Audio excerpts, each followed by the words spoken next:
Donc, on va continuer donc le travail pour essayer de faire un graphe contrainte déformation. Hop, je passe tout en centré. Je me fais un peu de place au-dessus, ça me servira tout à l'heure. Insère des lignes par-dessus. On va commencer par s'occuper de la partie allongement. Donc, on va commencer par faire un graphe qui tient compte de epsilon. Donc, c'est ce qu'on va viser. Epsilon étant égal à l'allongement, ou ici, dans notre cas, le raccourcissement divisé par la longueur initiale, L0 de notre échantillon, qui est de 150 mm, admettons, pour cet échantillon en compression.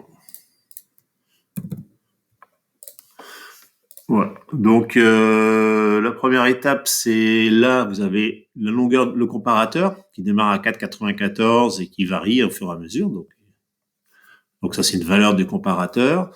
Bah, il faut commencer à mettre à mettre à zéro le comparateur. Donc pour ça, bah, vous faites une deuxième longueur L et vous la mettez donc en millimètres toujours. Et ce qu'on va faire, c'est que tout simplement, on va la mettre. On va dire que 4,94 correspond au 0. Donc vous faites égal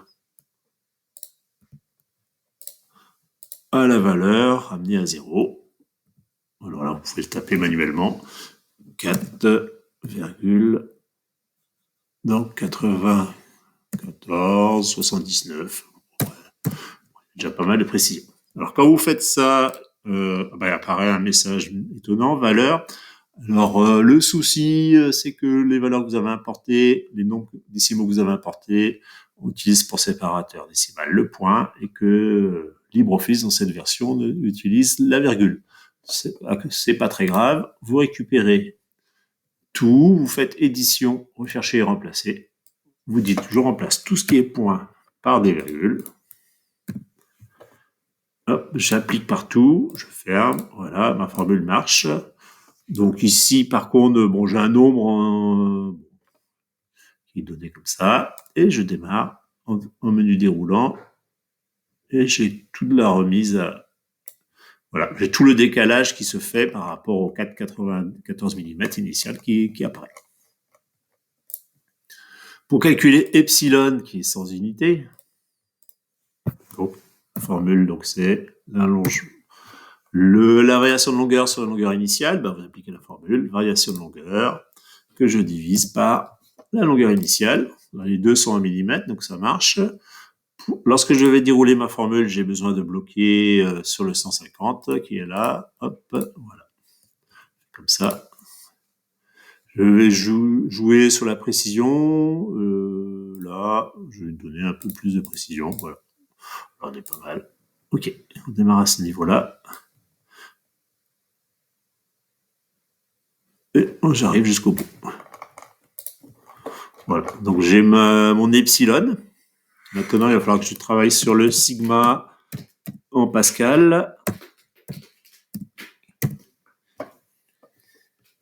Donc, pour trouver sigma en Pascal de manière identique, je dois mettre à zéro. Je vais considérer mettre à zéro les forces.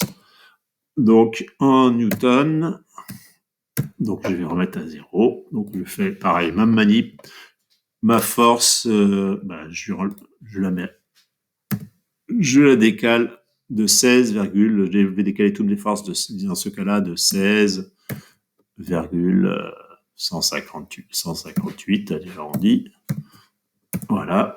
Je mets tout ça en Newton. Là, je peux enlever des zéros.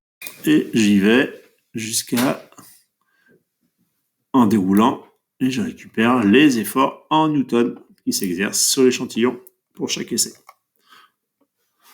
À partir de ces efforts bruts, je vais pouvoir calculer sigma. Et pour ça, j'ai besoin de l'air, la section comprimée. Donc ici, c'est la section comprimée, c'est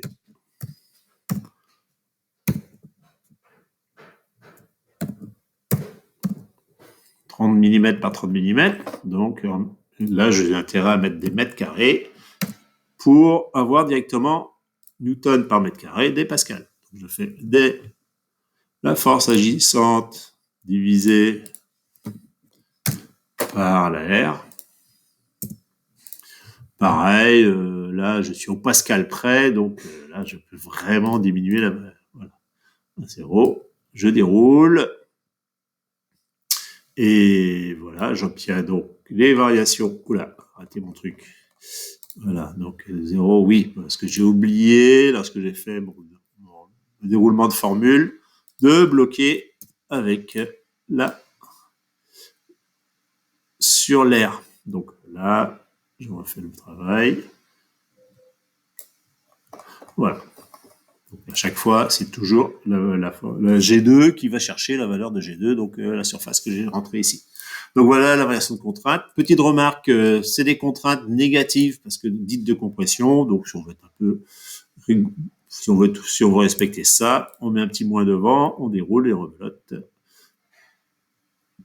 On y arrive, sauf que les contraintes passent en négatif. Alors là, on va maintenant créer le graphe qui correspond à ces valeurs. Et là, normalement, on devrait obtenir un graphe epsilon, sigma en fonction de epsilon. Alors pour faire ça, on fait insertion, diagramme, on va prendre celui-là, xy, voilà, on regarde ce qui se passe, et a priori, il y a des choses qui se passent vers le négatif. Là, on devrait être ici, ça c'est epsilon, là c'est sigma, et là on a deux points qui sont un peu bizarres et qui font que le graphe est complètement décalé. Alors, on les retrouve facilement ces deux points, je vous montre, hein, et ça c'est les analyses de données, c'est ici. Voilà les deux colonnes les deux lignes qui sont un peu hors champ.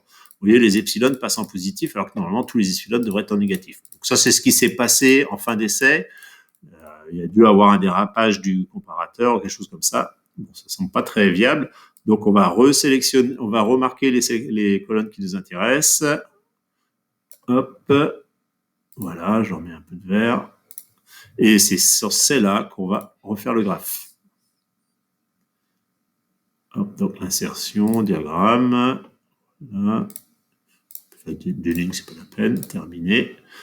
Et là, on obtient un graphe qui, même si vous apparaît pas très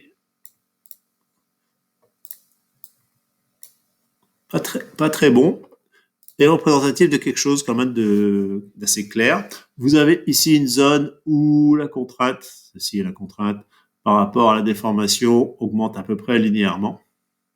Et après, vous avez une chute. Donc là, on a déjà eu une rupture ou un dérapage quelconque où la pièce a pivoté. Et après, il s'est passé des choses très bizarres. Donc, en fait, on peut très bien arrêter le graphe ici, mettons jusqu'ici, parce qu'après, il y a un phénomène parasite qui s'est passé, mais qui n'est pas lié à l'essai en compression de l'échantillon. Alors, pour information, ici, on part à peu près à 0. On a une phase à peu près linéaire qui correspond à la théorie, hein, et on a à peu près, si on fait le calcul, à 20 mégapascal, moins 20 mégapascal pour moins 0,04 déformation relative. Ça nous fait à peu près un module élastique à peu près à 5 gigapascal.